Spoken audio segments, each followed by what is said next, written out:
नमो भगवताय कृष्णप्रेष्ठाय भूतले श्रीमते भक्तिवेदांत स्वामिन् इति नामिने।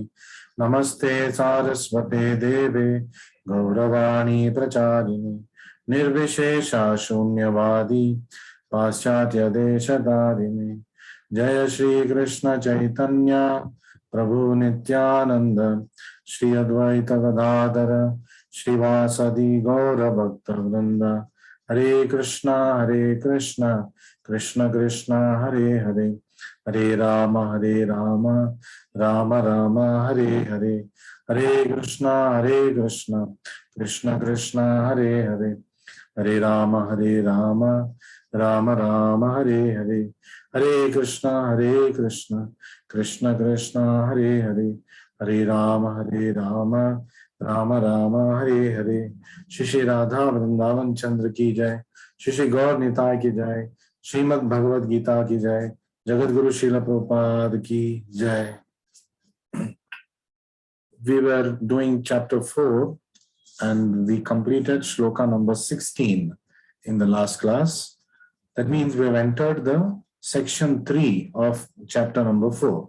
तो अध्याय 4 का तीसरे भाग में हम पहुंच गए। 16वें श्लोका से 24वें श्लोका तक, from 16 to 24 shlokas. The section is called Understanding Karma on the Platform of ज्ञान। तो कर्म को कैसे समझना है ज्ञान के माध्यम से, ज्ञान के स्तर में कर्म को कैसे हम समझे। So we learn the shloka किम कर्म किम अकर्मेति कवयो अपि अत्र मोहिताः। Even the great people are not able to understand what is karma and what is akarma, what is to be done and what is not to be done. It's always a big question. Even Shakespeare ने भी यही प्रश्न उठाया था कि to do or not to do. That's the question. So Krishna is now simplifying everything for us. In fact, the most simplified thing we can understand, सबसे सरल रीति से हमें समझना है कि क्या करना है क्या नहीं करना है। तो it can be put into one sentence, अनुकूल्यस्य संकल्प प्रतिकूल्यस्य वर्जनम। मतलब जो चीज आपको कृष्ण भावनामृत में आगे लेके जाएगा, that which increases your spiritual quotient, that increases your Krishna consciousness, that should be done. That which reduces your Krishna consciousness, that which takes you back in Krishna consciousness, these activities should not be done. Now the question can come, so प्रश्न आएगा, तो कौन बताएगा हमें कि कौन सा activity हमें कृष्ण के पास लेके जाएगा, कौन सा एक्टिविटी हमें कृष्ण से दूर लेके जाएगा। तो यही कोशिश कर रहे हैं भगवान श्री कृष्ण भी।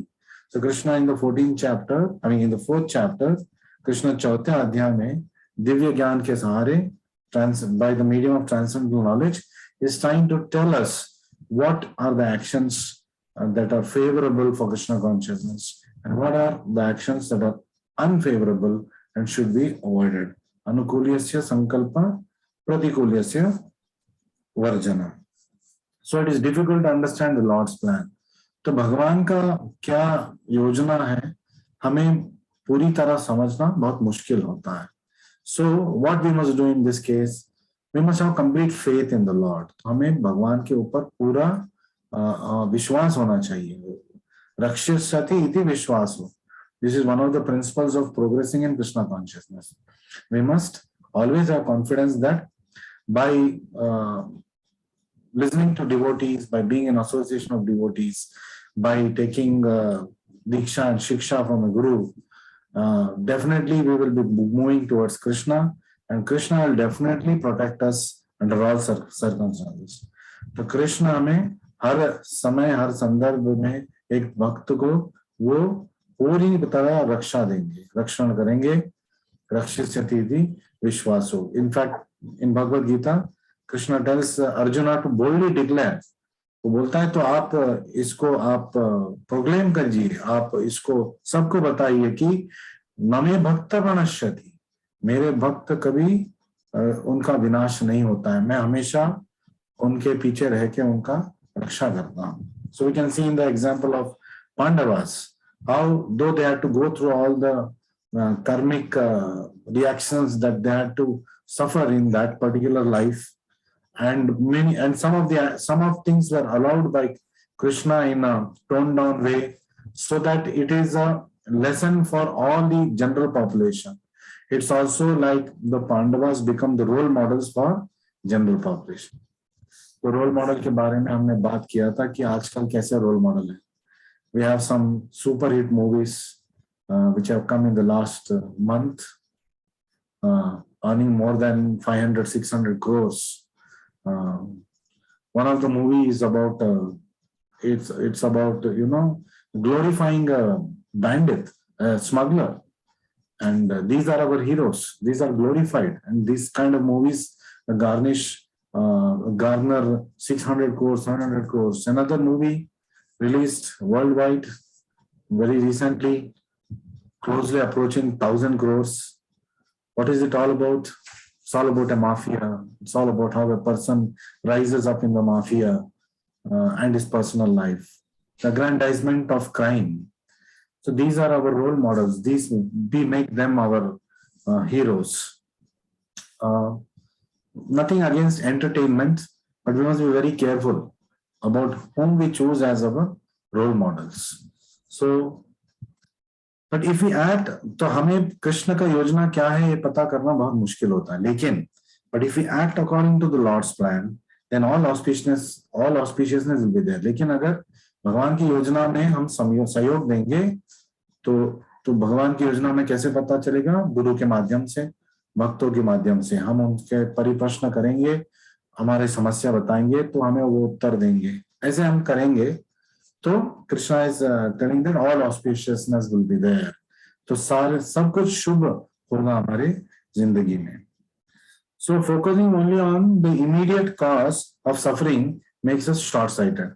हमारे जीवन में जब कष्ट आ जाएगा, जब हम सिर्फ इमीडिएट कॉजेस के बारे में हम सोचेंगे, तो हम पूरी तरह क्या हो जाता है, बिविल्डर हो जाएंगे. So it become short sighted. और दूसरी तरफ focusing on the remote cause of suffering makes us hard hearted. अगर हम सिर्फ कर्म और भगवान की मतलब ये सब भगवान के हाथ में है, ऐसे हम सोच के जिंदगी बिताएंगे, तो हमारा हृदय क्या हो जाएगा, एक कठोर हृदय बन जाएगा. क्योंकि हम सब कुछ हमारे ऊपर नहीं लेंगे, सब भगवान के ऊपर डालेंगे. सब भगवान की किए हुए हैं, हमने कुछ नहीं किया, सब भगवान करा रहे हैं. So that becomes washing our hands of our own karmas, our own actions. So both are extremes we must avoid.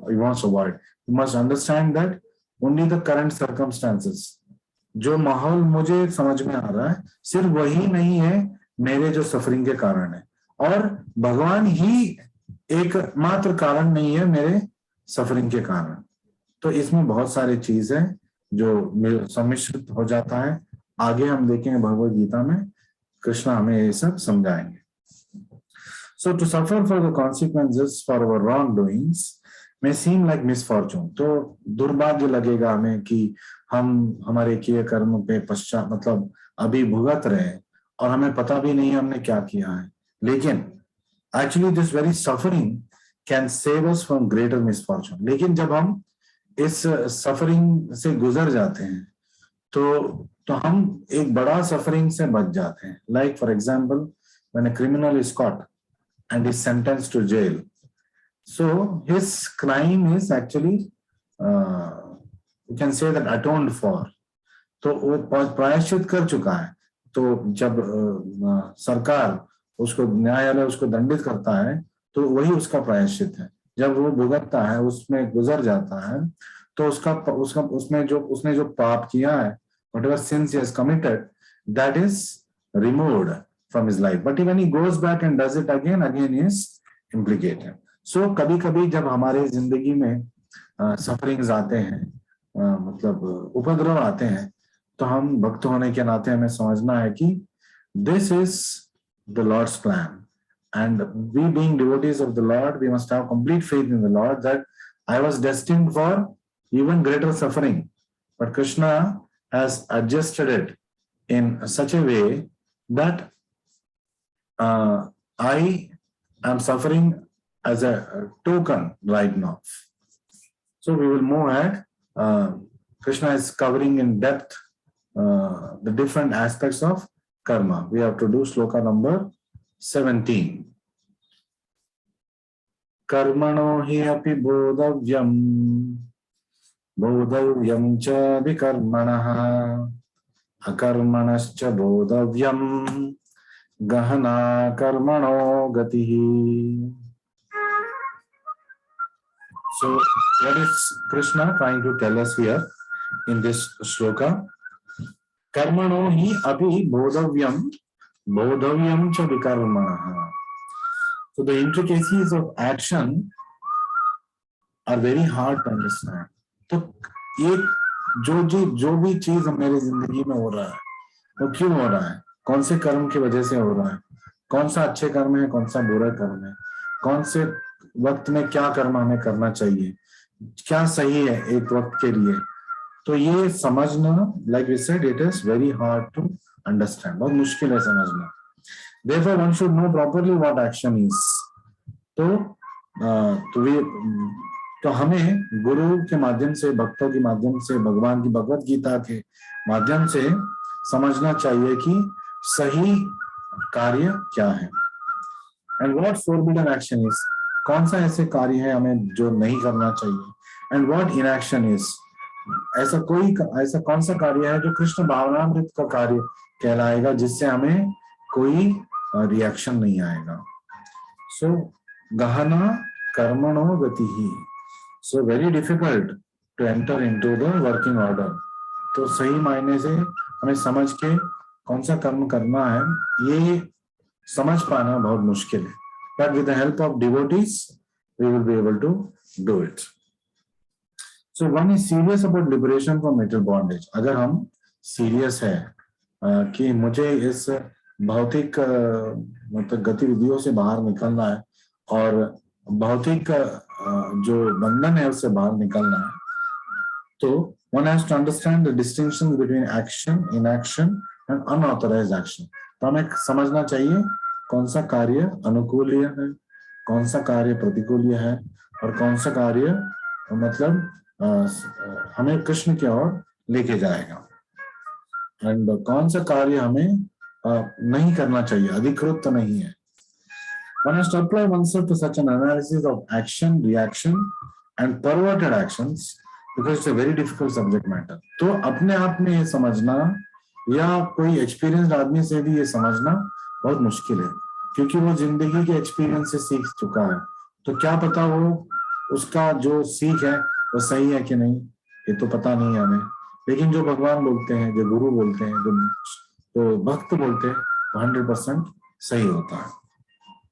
To understand Krishna consciousness and action according to the modes, one has to learn one relationship with the Supreme.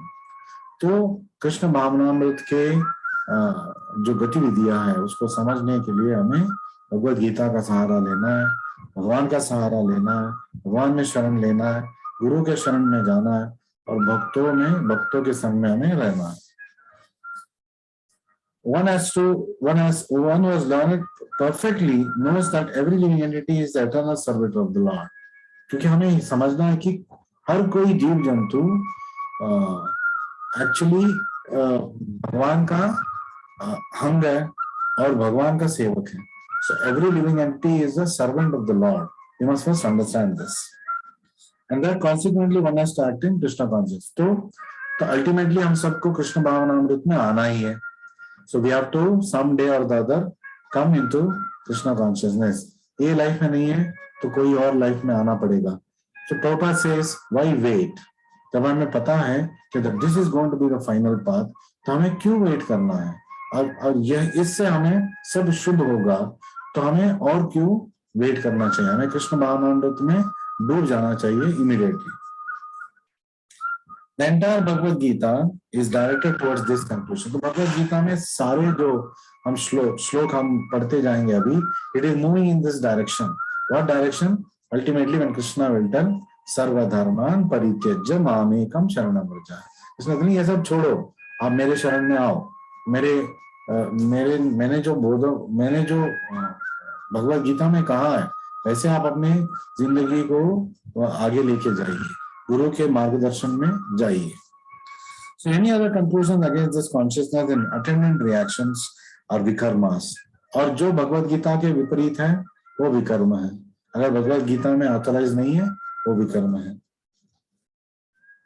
To understand all this, one has to associate with authorities in Krishna consciousness and learn the secret from them. तो बार बार प्रभुपाद जी भावार्थ में बोल रहे कि आपको गुरु के समक्ष जाना है, उनके शरण लेना है, भक्तों के संग में रहना है और उनके संग में रह के जीवन शैली को हमें निरूपण करना है. This is as good as learning from the Lord directly. जब हम ऐसे करेंगे सीधा भगवान से सीख लेने के बराबर है. Otherwise, even the most intelligent person will be bewildered. तो दुनिया के सबसे बुद्धिमान व्यक्ति को भी हम जाके प्रश्न पूछेंगे हमें क्या करना है, वो भी हमें शायद सही उत्तर नहीं दे पाएगा, या जो भी उत्तर देगा वो अपने अनुभव का उत्तर देगा and not necessarily the right thing for us. So Krishna is telling, surrender unto me, surrender unto the Guru, be with the devotees, learn how to live, what kind of lifestyle, by being amongst the devotees, and then your life will be auspicious. So अकर्मा doesn't mean no action. तो अकर्मा का मतलब ये नहीं कि हम कोई कार्य नहीं करेंगे. अकर्मा मतलब कृष्ण भावनामृत कार्य है जिसमें हमें कोई रिएक्शंस नहीं मिलेगा. It means action which brings no reaction, जिसके वजह से हमें कोई रिएक्शन भुगतना ना पड़े. So some actions brings reaction, others bring bad reaction, and few others bring no material reaction. तो कुछ ऐसे कार्य है जो हमें मतलब पुण्य हमारे जिंदगी में लेके आएगा, और कुछ ऐसे कार्य जो हमारी जिंदगी में पाप लेके आएगा, और कुछ ऐसे कार्य है जिसमें न पुण्य न पाप हमें लेपित होगा, वो भगवान के कार्य होगा. पुण्य और पाप हमें लेपित नहीं होगा तो हम बंधन से मुक्त हो जाएंगे और आध्यात्मिक प्रगति हम तेजी से कर पाएंगे.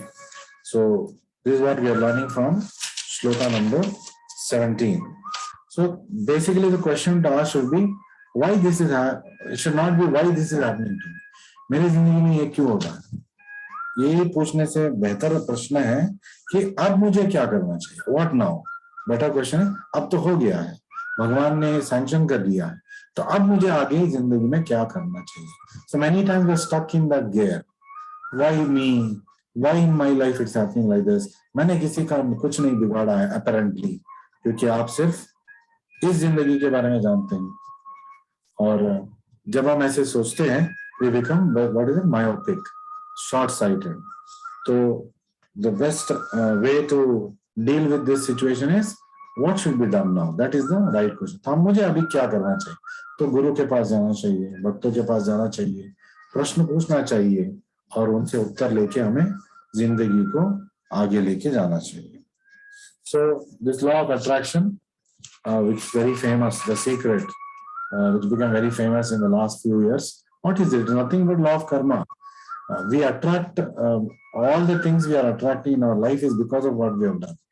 तो इसमें कोई नई बात नहीं है. Law of attraction became a great craze about 10 to 15 years ago. The secret became such a big phenomenon. लेकिन वो क्या सीक्रेट है? भगवद गीता में दिया हुआ है. किम कर्म किम अकर्मेति कवयो अपि अत्र मोहिताः. We attract things in our life. जो भी चीज हम जिंदगी में पा रहे हैं हमने खुद उसको अट्रैक्ट किया है, हमारे सोच से, हमारे कार्यों से, हमारे इस जन्म के कार्य से, पिछले जन्म के कार्य से, पता नहीं कितने जन्मों के कार्य से. So we'll move ahead to shloka number 18. So shloka number 18 is talking about who is to be considered as an intelligent man. किस व्यक्ति को हम बुद्धिमान व्यक्ति मान सकते हैं. So who is such a person? कौन ऐसा व्यक्ति है जो हम बुद्धिमान मान सकते हैं. So previous shloka we learned about intricacies of action, very difficult to understand. तो जो कार्य के बारे में समझना, सही कार्य, बुरे कार्य, अच्छे कार्य के बारे में समझना बहुत मुश्किल है. तो in this shloka Krishna talks about who is the most intelligent person, who is an intelligent man. So let's read the shloka. Karmani akarmana ya pashyed akarmani cha karmayah sabuddhiman manusheshu sayukta krishna karmakrat. Sayukta krishna karmakrat. Krishna मतलब completely सारे कार्य, कृष्ण कर्मकृत सब कुछ कर रहा है, संयुक्ता. So how we are going to understand this shloka?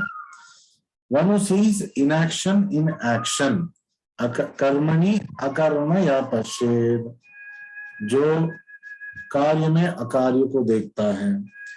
Action in inaction, जो अकार्य में कार्य देखता है. So what is that? अकर्मणि च कर्मयः, is intelligent among men.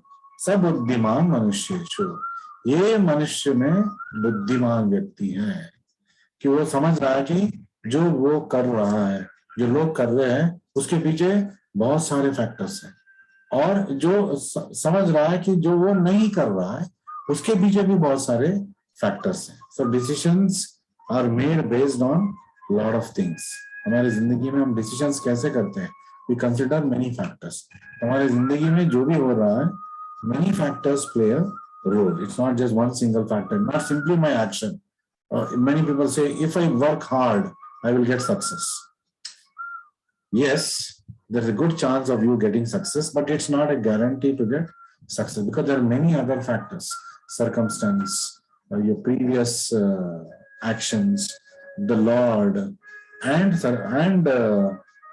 your own mindset makes a difference in the result. A person acting in Krishna consciousness is naturally free from bonds of karma. जो कृष्ण भावनामृत में स्थित है, वो कर्म से दूर चला गया. मतलब the reactions of his actions will not be there. His activities are performed for Krishna. क्योंकि क्यों नहीं है उसके एक्टिविटीज का कोई रिएक्शन? क्योंकि वो सारे कार्य कृष्ण के संतृप्ति के लिए कर रहा है. Therefore, he does not enjoy or suffer any effects of the work. इसीलिए उसके कोई कार्य में उसको पाप और पुण्य नहीं लगता है. पाप कार्य तो वो करता भी नहीं है. Consequently, is intelligent in human society. तो ये बुद्धिमान व्यक्ति है. कोई बैगेज उसके पीछे नहीं आ रहा है. पुण्य आएगा, पाप आएगा, तो हमें भौतिक जगत में रहना पड़ेगा और पता नहीं कितने जन्म लेना पड़ेगा. जब वो बैगेज नहीं रहेगा, जीरो हो जाएगा, तो हम आध्यात्मिक प्रगति कर सकते हैं.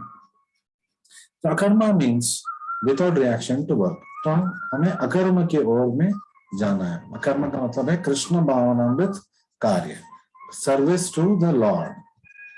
The impulsive ceases fruitive activities out of fear. लेकिन मायावादी क्या करते हैं? कार्य करेंगे तो पाप लगेगा ना, तो हम कार्य ही नहीं करेंगे. तो ऐसे हम नहीं कर सकते. मौन करके बैठ नहीं सकते. We can't sit even for a single minute in silence, especially in Kaliyuga. Impossible.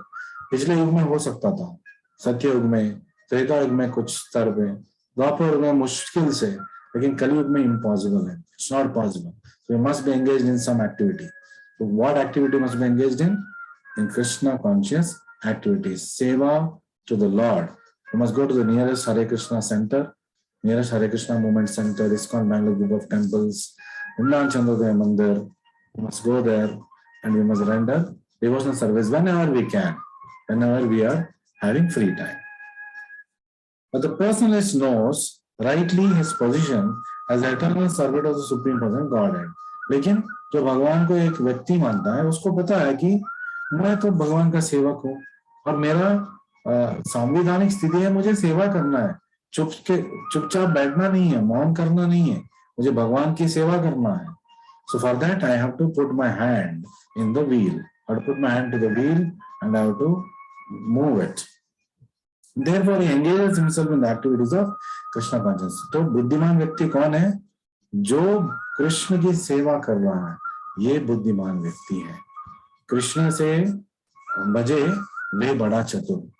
So those who worship Krishna and serve him, they are very intelligent because they are going through this process which will not bind them in this material world. Therefore, because everything is done for Krishna, he enjoys only transcendental happiness in discharge of this service. केवल आध्यात्मिक आनंद का सुख वो भोगता है. और उसमें कोई रिएक्शन उसको मिलता नहीं है, भौतिक रिएक्शन नहीं मिलता है. Those who are engaged in this process are known to be without desire for personal sense gratification. तो वो कैसे कर सकता है, अकर्म कैसे कर सकता है? Because he doesn't have any desire for his own sense gratification.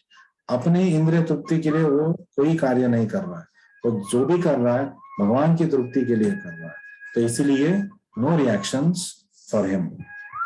The sense of eternal servitorship to Krishna makes one immune to all sorts of reactionary elements of work. तो ये जो भावनामृत है, Krishna भावनामृत. So what is that Krishna भावनामृत? Krishna भावनामृत ये है, ये याद रखना कि मैं कृष्ण का नित्य दास हूं और मुझे नित्य कृष्ण की सेवा में लगे रहना है, एक क्षण भी मुझे वेस्ट नहीं करना है. चाणक्य पंडित has said, even if 1 second you lose, you cannot get it back, even if you pay millions of gold coins. तो इतना कीमती है वक्त, तो वक्त को हमें बर्बाद नहीं करना चाहिए. कृष्ण भावनामृत के अलावा कोई भी कार्य हम कर रहे, वक्त बर्बाद कर रहे हैं. तो आप प्रश्न पूछ सकते हैं, तो क्या हमें जो हम अभी प्रोफेशनल काम कर रहे हैं उस सबको छोड़ना चाहिए और कृष्ण भावनामृत कोई मंदिर में जाके हमें भर्ती होना? नो.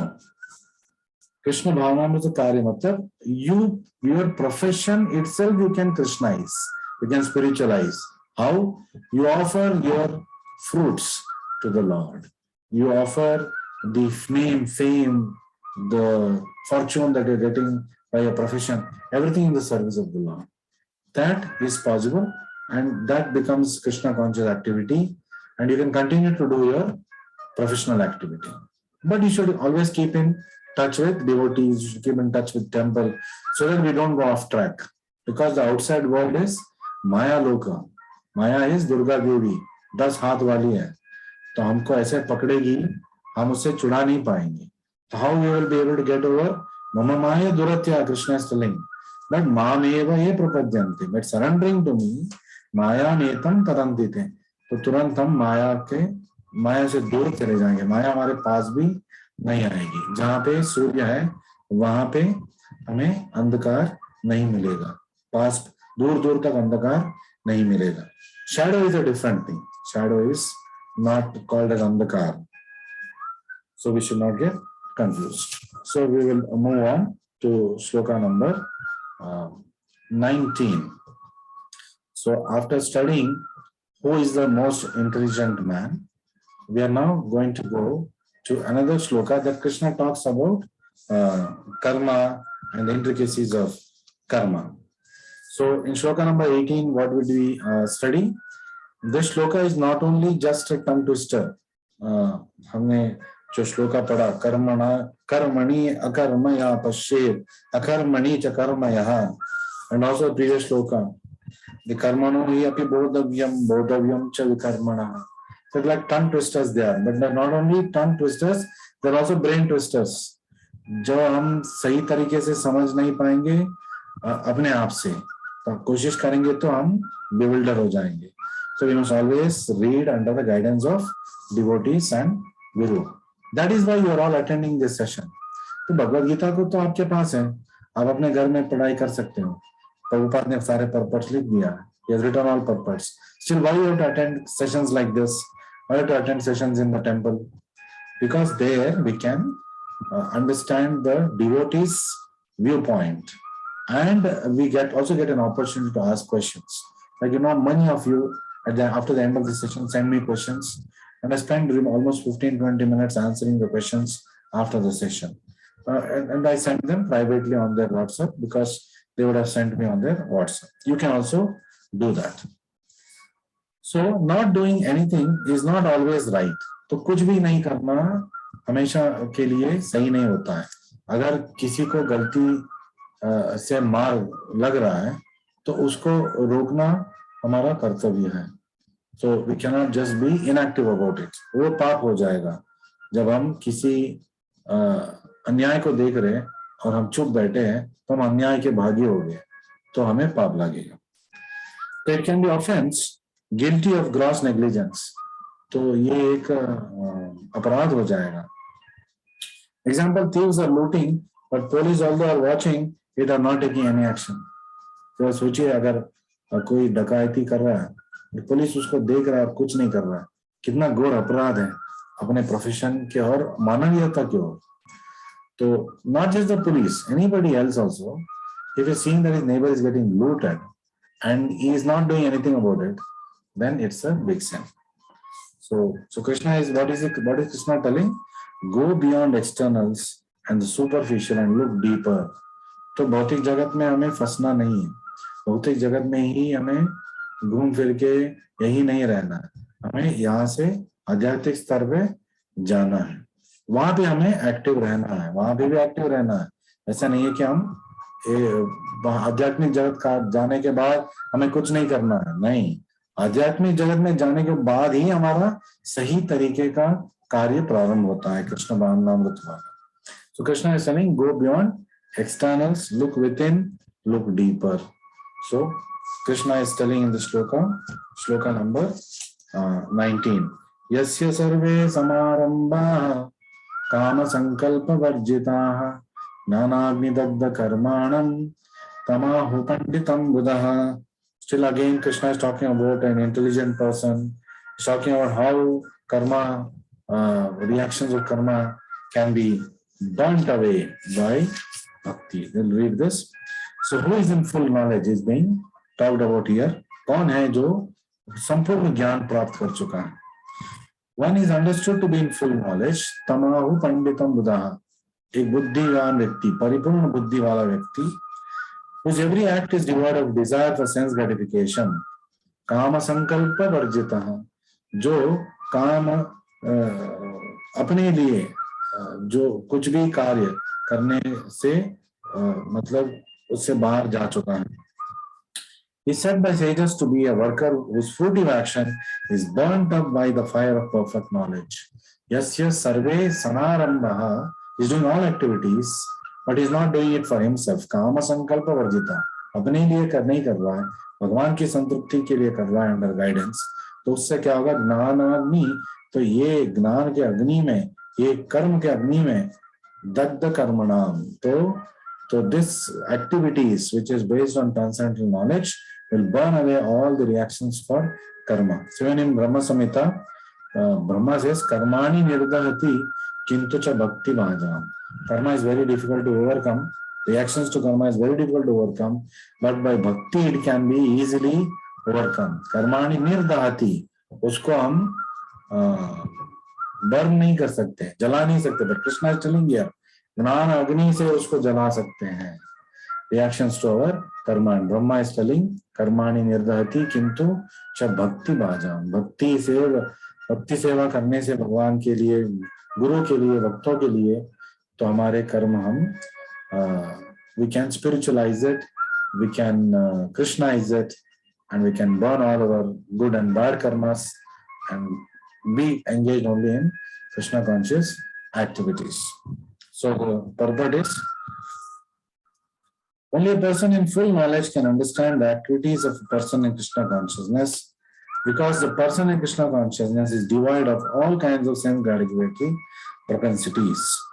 So क्यों वो समझ पाता है कृष्ण भावनामृत में जो रहता है?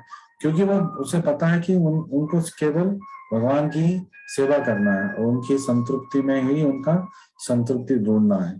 So he engages himself in these activities. तो अपने लिए वो कोई भी आशा नहीं रखता, जो भी कार्य करता है भगवान के लिए करता है. He is actually learned who has attained to such perfection of knowledge. तो ये सही मायने से बुद्धिमान व्यक्ति है. The development of this knowledge of the external servitor of the Lord, servitorship of the Lord is compared to fire. जब हम ये ज्ञान प्राप्त करेंगे कि हम भगवान के सेवक हैं, नित्य कृष्ण दास, ये हमें जब पता चलेगा तो हम ऐसे ज्ञान के अग्नि हमारे पास रहेगा कि हमारे सारे अच्छे बुरे कर्म मिट जाएंगे और बुरे काम हम कभी नहीं करेंगे. उसके बाद अच्छे कार्य करेंगे जो कृष्ण भावनामृत में हमें आगे लेके जाएगा. Such a fire once kindled can burn up all kinds of reactions to work. तो ये जब अग्नि जब हमारी जिंदगी में ज्योति बन के आएगा तो हमारे सारे कर्म को वो मिटा सकता है. So we will move ahead to the next shloka. The next shloka, shloka number 20, is talking about a very important aspect. What is that? We will just look at the shloka. So it is basically talking about actions of a Krishna conscious person from now 20 to 23. How does a Krishna conscious person act? So we'll read. We'll be able to complete only 20 today. त्यक्त्वा कर्मफलासङ्गं नित्यतृप्तो निराश्रयः कर्मणि अपि प्रवृत्तोऽपि नैव किञ्चित् करोति सः. So Krishna is telling, abandoning all attachment to results of his activities, त्यक्त्वा कर्मफला संगम, अपने कर्म के फल को भगवान के लिए त्याग करके, एवर सैटिस्फाइड एंड इंडिपेंडेंट, नित्य तृप्तो, तो वैसे करने से वो हमेशा खुश रह पाएगा, आनंद में रह पाएगा. निराश्रय मतलब, निराश्रय यहाँ मतलब है विदाउट एनी मटेरियल शेल्टर, किसी और के सहारे भौतिक जगत में नहीं रहेंगे, कृष्ण के सहारे ही रहेंगे. तो निराश्रय means not having shelter from anyone else except Krishna. तो he performs no fruitive action. कर्मणि अपि प्रवृत्तोऽपि, तो वो कोई भी कर्म फल वाले कार्य नहीं करेगा. Although engaged in all kinds of undertaking, नैव किंचित करोति सः. कर्मणि अपि प्रवृत्तोऽसि, कर्म करते करते जिंदगी में उसमें कोई रिएक्शन उसको नहीं आएगा. So this freedom from bondage of actions is possible only in Krishna consciousness. केवल कृष्ण भावनामृत में रह के इस स्थिति में हम पहुंच सकते हैं. कौन सी स्थिति में? नित्य तृप्ता, always satisfied, always happy, always blissful. Otherwise material world is always very depressing, always putting us in trouble. Nirashraya, not dependent on anybody else, we are dependent only on Krishna. Then by doing all activities still we are not eligible for any reactions. A Krishna conscious person acts out of pure love for Supreme Person of Godhead. और जब कृष्ण भावनामृत में कोई कार्य करेगा, जब ऐसे स्तर पर पहुंच जाएगा, केवल प्रेम से वो भगवान की सेवा कर रहा है, अपने स्वार्थ से नहीं कर रहा है, कृष्ण के प्रेम से, क्योंकि वो मास्टर है, मैं सर्वेंट हूँ, मैं प्रेम से उसको सेवा करूंगा, क्योंकि वो मेरे सनातन मास्टर है. He is my eternal master, so I am his eternal servant, and therefore has no attraction for results of action. तो वो फल का बिल्कुल चिंता नहीं करता, भगवान के ऊपर वो छोड़ देता है, लेकिन कार्य कर्म वो करता है, ऐसा नहीं कि बैठ जाता. He is not even attached to his personal maintenance. अपने बारे में वो सोचना बंद कर देता है, तो मेरा कल क्या होगा, कल के बारे में वो सोचता ही नहीं है. So many people may think that this is not good, that you are not thinking of tomorrow. Not thinking of tomorrow means not being, negligent. We know that Krishna is taking care of us. So what is required, we will do. We will not worry too much about tomorrow. Not to protect things already in his position. तो ये insurance, वो insurance, इसमें deeply नहीं जाता है. Yes, he takes insurance, he keeps bank balance, he makes his investments. तो बुद्धि से करेगा, लेकिन उसी में खो नहीं जाएगा. That will not be the main thing in his life. So such an unattached person is always free from resultant reactions of good and bad, and this is called akarma. तो ऐसे बुद्धिमान व्यक्ति अकर्म करता है, मतलब जो भी वो कार्य करता है उससे भला और बुरा कुछ भी उसको लेपित नहीं होता है, क्योंकि वो मार्गदर्शन से कर रहा है. So we must check in our life. Are we taking the causal Krishna? Krishna सबका कारण है, very casually. कृष्ण है, 5 मिनट हम भक्ति करेंगे और फिर हम भौतिक कार्य में घुस जाएंगे. ये हमारी जिंदगी नहीं होना चाहिए. हमेशा